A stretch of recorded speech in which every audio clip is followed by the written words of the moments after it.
balik lagi di YouTube channelnya Clinomic bareng gue Denia.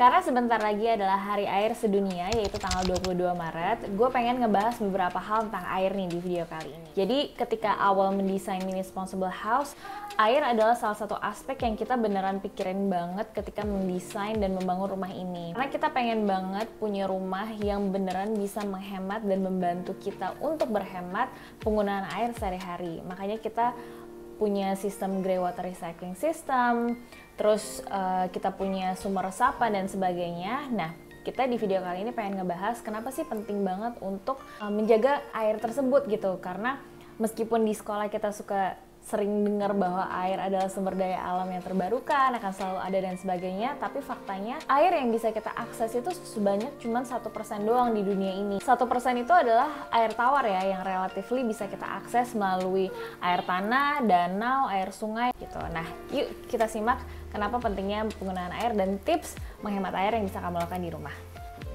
Meskipun setiap musim hujan rasanya air itu berlimpah banget, tapi banyak daerah lain di Indonesia yang ternyata masih kesulitan air dan memang kering secara karakteristik wilayahnya. Dan ada juga saudara-saudara kita yang masih belum punya akses ke air minum yang layak dan aman. Tema Hari Air di tanggal 22 Maret tahun ini adalah Valuing Water. Pas banget kan, kita memang harus nih menghargai nilai air and don't take water for granted. Apalagi sebagai muslim kayak kami yang perlu air untuk bersuci. Banyak hal yang bisa kita lakukan untuk menghargai air. Berikut tips kami untuk hemat air, jaga air, dan simpan air. Tips yang pertama, nggak perlu buka keran sampai pol untuk mencuci, bersuci, dan lainnya.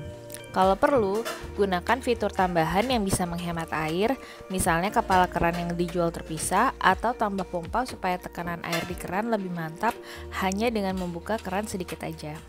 Satu kebiasaan yang kami suka lakukan di Mini Responsible House adalah menggunakan air bilasan yang kedua atau ketiga ketika cuci piring untuk disisihkan dan digunakan kembali untuk menyiram tanaman. Caranya juga simple banget kok.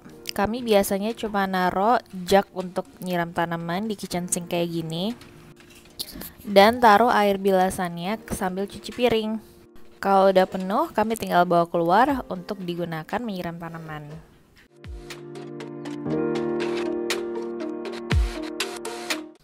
Tips berikutnya adalah menggunakan peralatan khusus yang punya fitur hemat air. Misalnya toilet yang punya flash khusus untuk buang air kecil atau mandi dengan shower karena bisa lebih hemat daripada menggunakan keran. Lalu ketika mandi, sikat gigi atau bercukur, kerannya nggak perlu dibuka sepanjang waktu. Buka di awal aja, lalu tutup sebelum dibuka lagi saat selesai sabunan, sikatan, atau cukuran. Ini juga berlaku saat cuci tangan. Apalagi saat pandemi ini, kita disarankan untuk cuci tangan selama 20 detik. Nah, selama 20 detik sabunan itulah sebisa mungkin keran jangan dibiarkan terbuka ya. Sayang banget airnya. Tips berikutnya adalah perbaiki kebocoran. Walaupun cuma setetes-setetes, jangan-jangan kalau ditampung semalaman bisa jadi satu ember. Dengan memperbaiki kebocoran, kita bisa mencegah air terbuang percuma. Gak boleh mubazir ya. Tips berikutnya adalah yang kita lakukan juga nih di Mini Responsible House, yaitu menampung air hujan.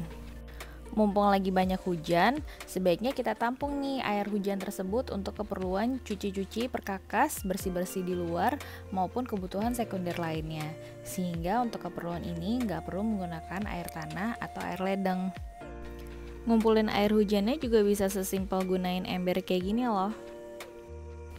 Next, bila memungkinkan, bikin sumur resapan atau lubang biopori supaya air hujan bisa cepat meresap ke tanah, bukan tersalurkan ke got atau sungai. Air yang meresap ke tanah ini bisa merecharge air tanah yang kita ambil. Kamu bisa lihat tutorial membuat lubang biopori ini di video kita sebelumnya. Tips yang terakhir adalah periksa tangki septik kamu. Tangki septik harus sesuai dengan standar nasional Indonesia loh, atau yang ada sertifikasinya. Yang penting lagi, harus disedot secara berkala setiap 3-5 tahun sekali.